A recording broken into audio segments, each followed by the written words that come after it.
Hey yo, are you ready? Salam The Gunners, ketemu lagi bareng gue. Ya, hari kali ini gue mau ngebahas tentang match yang akan diadakan nanti malam antara di Indonesia ada di Rabu pagi nanti ya, antara Southampton menghadapi Arsenal di St. Mary. Ini adalah pertandingan ulangan ya, setelah kemarin sebelumnya Arsenal kalah 1-0 di kejuaraan Piala FA. Kali ini pertandingan berada di kompetisi IPL. Ya, gue akan sharing tentang line up, predicted Arsenal line up. Ya, gue memasang formasi 4-2-3-1 dengan kiper Bernd Leno seperti biasa. Gue rasa Leno masih menjadi kiper andalan Arsenal walau sudah kedatangan kiper dari Brighton, Matt Ryan ya. Tapi menurut gue kiper Leno masih sangat penting untuk membuat Arsenal tampil secara konsisten sehingga bisa naik peringkatnya, karena sekarang posisinya ada di 10 atau 9 nih ya. Mikel Arteta diperkirakan akan membuat beberapa perubahan pada tim Arsenal setelah mereka kalah di match Piala FA hari Sabtu kemarin dari Southampton. The Gunners akan melakukan lagi perjalanan ke Southampton, ke St. Mary Stadion Southampton pada Selasa. Kali ini di Liga Premier, dan mereka berharap kembali bisa bangkit kembali setelah kekalahan di akhir pekan kemarin ya. Di posisi 4 back 4-2-3-1 menurut gue Bellerin, Rob Holding, David Luiz, dan Kieran Tierney. Untuk Kieran Tierney di match sebelumnya dia tidak dimainkan karena ada cedera yang dialaminya, tapi dia sudah bisa kembali. Kemarin juga fotonya sudah ada saat Tierney juga ikut latihan bersama tim Arsenal lainnya. Tierney akan kembali dijadwalkan menjadi back kiri Arsenal saat match menghadapi Southampton. Sementara David Luiz akan menjadi tandem dari Rob Holding kalau menurut gue. Setelah kemarin sebelumnya Mari kan masih cedera, dan Gabriel Magalhaes ya kemarin baru minta gol bunuh diri ya. Walaupun sebenarnya sih ya bukan kesalahan si Gabriel juga. Lalu di lini tengah di lini tengah akan diisi menurut gue Partey dan Saka itu akan ada di tengah bersama dengan 3 gelandang penyerang mudanya, yaitu Gabriel Martinelli di sebelah kiri, lalu di tengah Emile Smith Rowe, dan juga di kanan Bukayo Saka. Partey itu adalah pemain akan siap menjadi starter ya, karena dia akan berada di belakang pemain muda, yaitu Bukayo Saka, Emile Smith Rowe, dan juga Gabriel Martinelli yang diharapkan bermain. Kalau kata si Pierre Aubameyang, kapten, gelandang bertahan asal internasional Ghana ini sangat penting. Dia adalah pemain yang vital ya. Dia seperti Patrick Vieira lah ya untuk Arsenal dan semua rekan-rekan setimnya. Lalu untuk di Gabriel Martinelli juga akan menjadi opsi terbaik di sayap sebelah kiri yang akan ditinggalkan oleh sang kapten Pierre Aubameyang karena dia harus absen setelah ada alasan pribadi yang membuat dia tidak bisa absen sejak match sebelumnya di Piala FA. Lalu di striker ujung tombak Arsenal akan dipasangkan Alexandre Lacazette ya. Alexandre Lacazette diharapkan masuk menggantikan Eddie Nketiah untuk pemimpin serangan. Ya menurut gue iya kalau Nketiah sih rada kurang gimana ya. Tapi kalau Lacazette ya lumayan optimis lah ya. Terus untuk Dani Ceballos dan Pablo Mari, dia masih berjuang untuk memulihkan kondisi fit lagi untuk karena mereka punya masalah di betis yang diharapkan segera kembali. Untuk gelandang Arsenal Dani Ceballos, dia hampir menemukan kondisi fit dalam dirinya lagi karena dia juga sangat ingin kembali ke dalam skuad Arsenal. Ceballos sebelumnya tidak cukup fit untuk tampil di match sebelumnya yang menghadapi Southampton di akhir pekan. Arsenal sudah merahasiakan lah kondisi status terakhir cedera dari Ceballos. Tetapi berita mengatakan bahwa Ceballos sudah akan segera kembali dalam tim. Ya, Ceballos juga ada sih fotonya sedang mengikuti sesi training bersama teman-teman yang lain.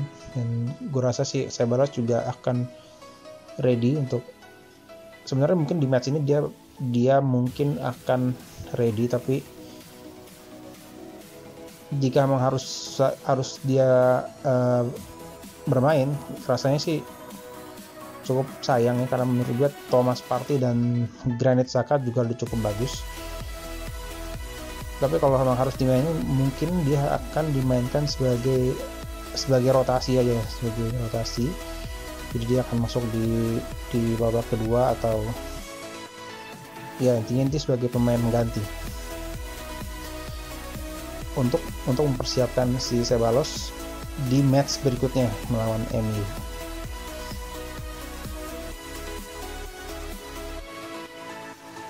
Lalu ada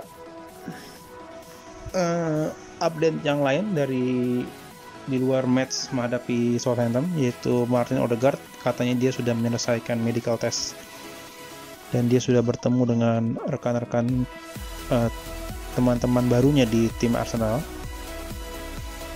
Dan Arsenal sudah bersiap untuk mengumumkan kedatangan sang pemain gelandang asal Real Madrid lewat kesepakatan pinjaman jangka pendek. Lalu berita berikutnya adalah Shkodran Mustafi katanya akan menyusul kepergian temannya yaitu Mesut Ozil juga Sokratis. Mustafi akan menjadi pemain berikutnya yang akan meninggalkan Arsenal setelah dia sedang berdiskusi terkait pemutusan kontraknya di Emirates Stadium.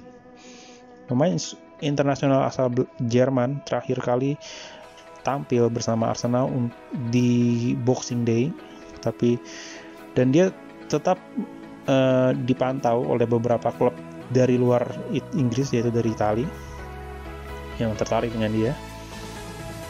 Ya, saya rasa Mustafi ini katanya perlu dilepas oleh Arsenal karena memang jatah kuota pemain non home ground, artinya pemain di luar Inggris itu di Arsenal sudah maksimal ya. Jadi dengan keluarnya Mustafi diharapkan memberikan satu slot kosong, satu space untuk kedatangan pemain baru yaitu Martin Odegaard. Dan kabarnya juga Alex Runarsson tidak jadi dipinjamkan. Jadi memang peluang Mustafi untuk keluar cukup tinggi. Lalu back kiri ya, Mikel Arteta akan mengidentifikasi ada 3 target utama untuk memperkuat skuadnya pada Januari ini. Pertama, dia datangkan Matt Ryan, goalkeeper dari Brighton. Lalu sedang berjuang untuk meminjam Martin Odegaard. Dalam waktu dekat ini dia akan mengumumkan kedatangannya. Lalu tambahan terakhir adalah dia mengincar seorang back kiri yang berfungsi sebagai pemain pengganti pelapis Kieran Tierney. Ya, tidak Tapi terkait dengan back kiri Arsenal, tidak jelas bagi media, bagi kita untuk apakah pemain siapakah yang akan diincar oleh Arsenal, pemain mana yang dia mengantri di pemain mana Arsenal itu ya. Tapi dengan kuota asing yang sudah full maksimal, tambahan yang mungkin akan datang di posisi back kiri kemungkinan besar datang dari pemain-pemain yang home ground, artinya pemain dari Inggris. Lalu berita berikutnya adalah Reiss Nelson. Ya, di eliminasinya dari skuad menghadapi Southampton di PLFA, Reiss Nelson dikaitkan dengan beberapa klub Championship yang mengincar kesepakatan pinjaman sampai akhir musim. Ya, Arsenal terkait dengan isu itu cukup setuju dengan kepergian Reiss yang akan memberikan peluang bagi tim yang ya saya kira dengan peminjaman itu Reiss akan banyak mendapat pastinya ya, dengan perjanjiannya pasti dia akan mendapatkan banyak kesempatan untuk bermain.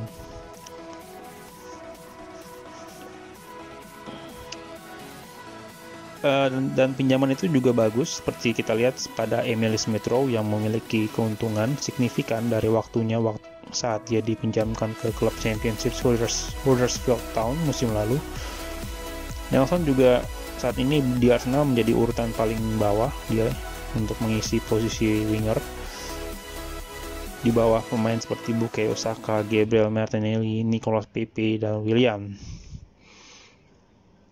Lalu berita berikutnya adalah William Saliba, guys. William Saliba, ya Mikel Arteta kan dia sudah membuat sebuah keputusan terkait William Saliba. Ia melepas William Saliba ke klub Prancis Nice. Tetapi dalam negosiasinya Arsenal juga sedang dalam negosiasi bersama dengan Mustafi untuk mengakhiri kerjasamanya Mustafi dan Arsenal. Dan juga ini menunjukkan bahwa sebenarnya sih Arteta masih ingin menggunakan Saliba di tim. Dengan keluarnya Mustafi, ini akan membuat satu slot kosong untuk posisi back karena Arteta telah punya keinginan, telah berbicara tentang keinginannya untuk punya 4 hingga 5 pemain bertahan back, central back di lapangan pertahanan Arsenal. Dengan yang sudah ada Gabriel Magalhaes, Rob Holding, Pablo Mari, dan yang satu lagi mungkin adalah Saliba untuk musim depan bersama dengan mungkin Salom Chambers ya. Negosiasi juga disebutkan dengan Mustafi akan membebaskan satu space squad pemain asing yang akan diambil oleh Odegaard. Lalu berikutnya adalah berita tentang Julian Draxler, guys. Ya, Arsenal ditawari pemain asal Jerman oleh PSG, Julian Draxler, dengan pertukaran dengan Matteo Guendouzi. Ya, Arsenal ditawari kesepakatan untuk merekrut playmaker asal Paris Saint-Germain Julian Draxler dengan penukaran potensial melibatkan Guendouzi. Matteo Guendouzi dianggap surplus di awal musim hingga di akhirnya dia dipinjamkan ke Hertha Berlin satu musim. Pemain Prancis ini tampil sangat mengesankan selama waktunya di Bundesliga. Dia sudah menghasilkan 2 gol dan 1 assist dalam 13 match. Tapi masa depannya tidak pasti dengan pergantian manajer baru di Hertha Berlin baru-baru ini. Bruno Labbadia dicabut, diganti ke pelatih yang baru, guys. Lalu kemungkinan pinjaman Guendouzi ada kemungkinan ya, maksudnya kemungkinan pinjaman Guendouzi akan dihentikan setelah laporan bahwa Les Parisiens, Paris PSG mencoba untuk merekrut mantan lulusan mereka dengan ditambah Julian Draxler sebagai dalam pertukaran dengan Guendouzi. Draxler memiliki sisa kontrak 6 bulan dan dapat ditawari sebagai kesepakatan potensial untuk pemain Prancis under 21 itu. Ya, banyak isu-isu tentang pertukaran pemain ya. Ada pertukaran satu lagi yaitu Lucas Torreira yang sekarang ada di ATM. Itu kita mau ditukar katanya dengan Christian Eriksen, katanya Inter Milan tertarik dengan Lucas Torreira. Dan juga Vinicius, sedang tidak karirnya sedang mandek ya, sedang bermasalah dengan kesempatan bermainnya yang kurang sama Real Odegaard di Real Madrid gitu. Vinicius itu juga lagi katanya diincar juga, Arsenal sedang membidik lah ya, maksudnya melihat potensi untuk bisa merekrutnya. Oke, itu aja dari gue. Semoga match nanti malam antara Southampton dan Arsenal bisa dimenangkan Arsenal, untuk Arsenal bisa kembali berjaya di EPL ya, karena Carabao dia udah gagal, ya tinggal Premier League sama European League. Itu aja dari gue, ciao.